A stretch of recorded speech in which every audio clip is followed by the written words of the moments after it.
a los estudiantes de que para viajar no necesariamente tienes que cumplir un rol dentro del medio de uno solo. Puedes viajar siendo fotógrafo, como me dice Jesús, si te gusta la fotografía, hay mucha gente que le gusta la parte audiovisual también, o también como periodista, bueno, redactor, que es algo también muy importante.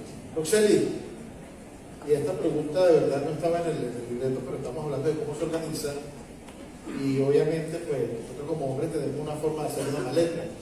¿Cómo haces tú la maleta y cómo te organizas tú para un viaje? Y especialmente, porque ya varias preguntas que vamos a empezar a trabajar, la de los compañeros, de los alumnos, ¿cómo haces tú para organizar esa maleta?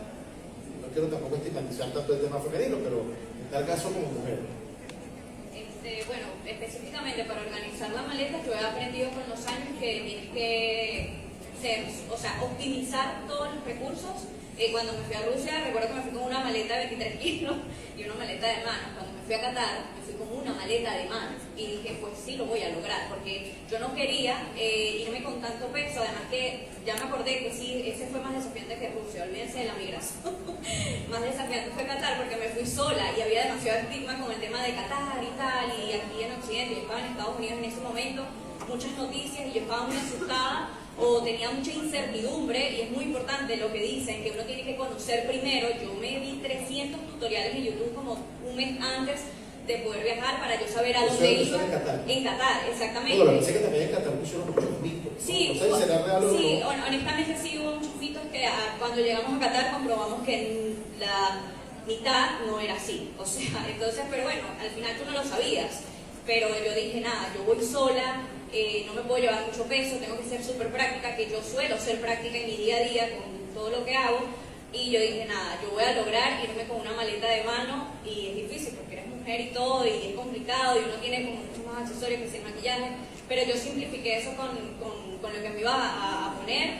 Siempre trato de que mi vestimenta vaya acorde a las coberturas para estar cómoda, y simplifiqué absolutamente todo eso, y creo que me fue muy bien, porque además no es el hecho de que viajaba sola, sino que claro, ya va, tú también te tienes que montar en un metro, no solamente llegar al aeropuerto, sino trasladarte. Además que el tema en Qatar con la parte de hotelería era muy difícil, y yo viajé, estuve como en 3 sitios, ¿no? Me quedé en un hotel. Después tuve que ir a una residencia solo de mujer, que gracias a Ramón, y esto lo digo porque conseguí un contacto para que veas que la red de apoyo, y esto quiero que se les pueda quedar acá en cualquier cosa que vayan a hacer con el periodismo, sea en deportes o no, la red de apoyo es fundamental.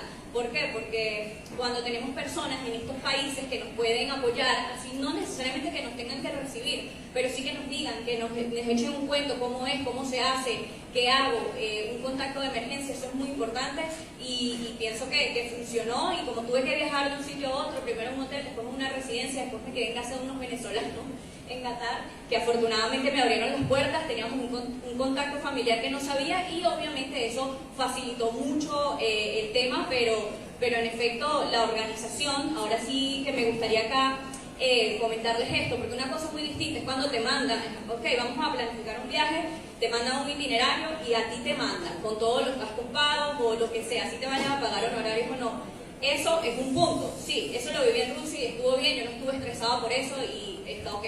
Pero cuando, en el caso de Qatar, que fui sola como periodista independiente, como Roselis Deportes, que ay, muy bonito, y sí, me siento muy orgullosa de eso, pero que fue muy desafiante porque no sabía cómo lo iba a hacer, porque además era el tema cultural y todo eso, y dije, bueno, nada, aparte el tema de las acreditaciones estuvo súper difícil. Yo creo que Ramón fue uno de los pocos venezolanos acreditados como periodista venezolano para ese Mundial de Qatar, porque la federación le daba muy pocos cupos. Si Venezuela, 4 cupos, si Venezuela no va al Mundial, nosotros tenemos menos cupos. Entonces las personas que hemos podido estar en mundiales, wow, si Venezuela no va a un mundial, o sea, de verdad tenemos que hacer que Brasil lo eliminen, porque Brasil son como 500 periodistas y argentinos también. Entonces no se crean, eso nos pasó en Rusia, estábamos deseando que eliminaran a Brasil, porque si no, no íbamos a poder estar en la final, pero sí pudimos estar en esa final con Venevisión, la final de ese mundial de 2018.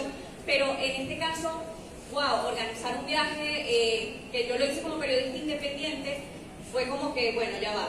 Primero, ¿cuánto va a salir ese viaje? ¿Qué tan costoso sale el pasaje? ¿A dónde me voy a quedar? ¿Cuánto me va a costar el hotel? Qatar fue un país bastante costoso, honestamente, los precios eran, wow, o sea, muy altos. allí tenía que buscar patrocinantes que me pudieran acompañar en ese contenido. Afortunadamente yo he podido hacer un modelo de negocio dentro de esto sin manual. Todavía estoy aprendiendo, sé que todavía me falta mucho porque son muchas cosas, el mundo va cambiando y tú te tienes que adaptar muy rápido, pero fue desafiante porque yo no sabía si podía ingresar a ese país, porque si yo no estaba acreditada no me iban a dar la visa para entrar a Qatar. Entonces yo tenía que comprar una entrada y yo me metí un año antes en FIFA como si fuese a comprar una entrada a ese mundial como cualquier aficionada. No recuerdo ya lo que pasó, pero no pude lograrlo porque ellos hicieron como una subasta con las entradas para ese mundial de Qatar. De verdad que eso no me gustó mucho. Pero un seguidor, y fíjense esto, y quiero que les quede porque si ustedes hacen trabajo hoy en las redes, que es nuestra ventana, nuestro canal de comunicación, un seguidor que estaba conmigo desde antes de que yo fuese a Rusia me dijo: Roselix, ¿vienes a Qatar? Y yo, ¿vienes a Qatar? O sea, que él vive en Qatar, porque yo no conocía a nadie que vivía allá. Y yo, sí, bueno, sí, yo espero que sí, pero no sé, todavía ni siquiera tengo visa.